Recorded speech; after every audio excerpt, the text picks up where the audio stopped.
Buenas, bienvenidos a una clase de MedPlus Conceptos clave en medicina. Mi nombre es Diego Rodríguez y vengo a presentaros una clase sobre el tejido epitelial, epitelios de revestimiento y glandulares de la asignatura de histología.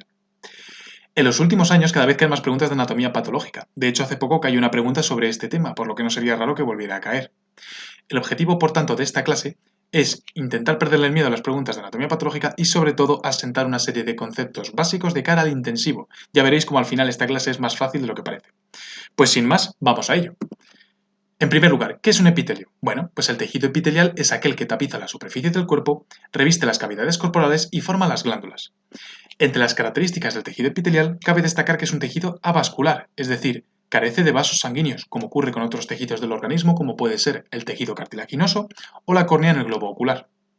Los epitelios recubren las superficies externas del cuerpo, como es el caso de la piel, tapizan el interior de las cavidades internas, como es el caso de los vasos sanguíneos, y en ocasiones el epitelio se sirve de una serie de conductos o tubos que comunican con el exterior. Esto ocurre, por ejemplo, en el aparato digestivo, respiratorio o geniturinario. El epitelio también forma la porción secretora, lo que se conoce como parénquima, de las glándulas. Y en ocasiones, algunos epitelios se sirven de unas células especializadas que pueden actuar como receptores sensoriales para la visión, el olfato, el gusto o el oído. Los epitelios los podemos clasificar en función del número de estratos o capas que conforman dichos epitelios. De esta forma hablamos de dos tipos. Epitelios de tipo simple cuando estos están formados por una sola capa celular. Epitelios de tipo estratificado cuando identificamos dos o más capas celulares. Además, los epitelios los podemos clasificar en función de la forma de las células que conforman dichos epitelios. De esta manera distinguimos tres tipos, según las células sean planas o escamosas, cúbicas o cuboideas, cilíndricas o columnares. Si os fijáis, en la imagen de la izquierda tenemos un corte histológico de un glomérulo renal teñido con hematoxilina e eosina. En el centro de la imagen identificamos el mesangio y si os fijáis, en la pared de la cápsula de Bowman identificamos un epitelio que en este caso sería de tipo simple y plano. En la imagen de la derecha tenemos un corte histológico del tejido del esófago donde podemos observar un epitelio plano escamoso con múltiples capas celulares y por tanto, en este caso hablamos de un tejido estratificado. Un concepto importante es el de polaridad celular, donde distinguimos tres regiones. La región lateral, donde las células están unidas entre sí a través de moléculas de adhesión celular. Una región basal, a destacar una estructura muy importante como es la membrana basal, la cual es una estructura acelular formada por abundantes polisacáridos y proteínas, siendo muy importante el colágeno tipo 4. La función de esta membrana basal es de servir de sostén, así como de separación entre el tejido suprayacente y subyacente. Por último, distinguimos una región apical donde podemos hablar de diferentes prolongaciones en función del tamaño de las mismas. Hablamos de prolongaciones citoplasmáticas de tipo microvellosidades, cilios y estereocilios. Si os fijáis, en la imagen de la izquierda tenemos un corte histológico de la piel donde podemos observar una separación entre la epidermis y la dermis gracias a la membrana basal. En la imagen de la derecha tenemos un corte histológico teñido con hematoxilina e eosina de la mucosa del intestino delgado, donde observamos prolongaciones citoplasmáticas en forma de microvellosidades. Los epitelios poseen múltiples funciones, entre las que destaca una función de secreción, como puede ser en el caso del epitelio simple cilíndrico del estómago, una función de absorción, como ocurre en el epitelio simple cilíndrico del intestino, una función de transporte, el cual se puede realizar a través del movimiento de los cilios en la superficie de los epitelios, o función de transporte con o a través del tejido conectivo. Otra función de los epitelios puede ser una función de protección, como ocurre en la epidermis de la piel o el epitelio transicional de la vejiga, y por último los epitelios pueden desempeñar una función receptora, como ocurre por ejemplo en los corpúsculos de la lengua, en el epitelio olfatorio o en la retina.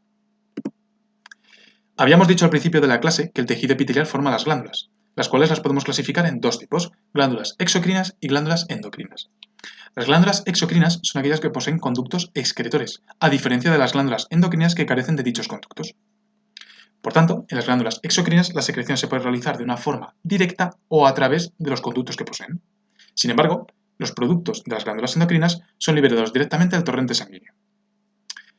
En cuanto a la forma de la secreción, dentro de las glándulas exocrinas hablamos de tres tipos, según la secreción sea de forma merocrina, donde el producto se acumula en el interior de vesículas que se liberarán en la superficie apical de la célula, una secreción de tipo apocrino, cuando las secreciones se rodean de gotículas de citoplasma y membrana que serán liberadas al exterior, y por último una secreción de tipo holocrino, donde el producto se acumula en el interior de la célula y ésta finalmente sufre una muerte celular programada, liberándose el contenido en su totalidad.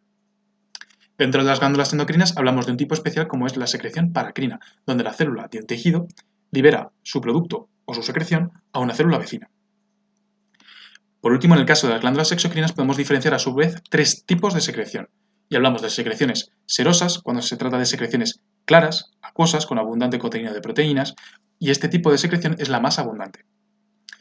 Otro tipo de secreción es la mucosa, cuando estas son más espesas, más viscosas, y las secreciones también pueden ser de tipo mixto.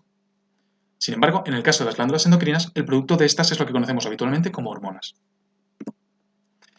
Las glándulas exocrinas las podemos subclasificar a su vez en otros dos tipos, y hablamos entonces de glándulas unicelulares o glándulas multicelulares. Las glándulas unicelulares corresponderían a la estructura más sencilla y son aquellas en las que hablamos de células individuales entre células no secretoras. Un ejemplo típico y muy importante que debemos de conocer es el caso de las células caliciformes. Si os fijáis en la imagen de la izquierda, tenemos un corte histológico teñido con hematoxilina y eosina de la mucosa del intestino delgado. Con un círculo en rojo os he marcado lo que es un ejemplo típico de célula caliciforme, y esto es una glándula unicelular de color claro con una forma de cáliz, como indica su nombre, de tipo mucoso.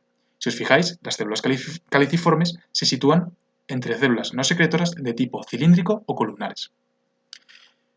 Por el contrario, tenemos glándulas multicelulares cuando estas están compuestas por más de una célula con diferentes grados de complejidad.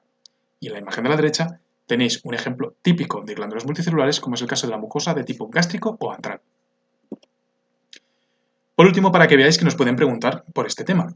En el 2018 nos hicieron una pregunta vinculada a imagen que decía lo siguiente: ¿cuál de las siguientes microfotografías teñidas con hematoxilina y eosina corresponden a la mucosa de intestino delgado? Pues bien, nos daban 4 imágenes y como siempre en el MIR vamos a ir descartando opciones. En primer lugar, la imagen C, si os fijáis, es un epitelio especial denominado epitelio de tipo transicional o urotelio, típico de las vías urinarias. Esta imagen podría corresponder a un epitelio vesical, por lo tanto, opción C descartada. La opción A, si os fijáis, observamos un tejido con unas invaginaciones hacia el interior y en la imagen ampliada observamos una serie de huecos denominados foveolas o fositas gástricas. Esta imagen es típico del epitelio del fundus gástrico, por lo tanto, opción A descartada. Entre la opción B y D, ambas parecidas entre sí, si nos fijamos bien en la imagen D, vemos cómo el epitelio realiza una serie de invaginaciones hacia el interior con abundantes células claras de tipo caliciforme. Esta estructura en la imagen ampliada es lo que se denominan criptas. Esta imagen es típica de un epitelio del intestino grueso, un epitelio colónico.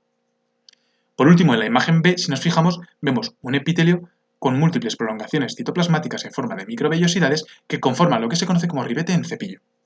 En la imagen ampliada observamos que además en dichas microvellosidades aparecen múltiples células caliciformes. Esta imagen es típica de una mucosa de intestino delgado, que era lo que nos preguntaban. Por lo tanto, la opción correcta es la opción número 2, las imágenes marcadas como B. Esto es todo, muchas gracias, os dejo mi correo por si tenéis cualquier duda, espero que os haya sido muy útil y nada, mucho ánimo y hasta pronto.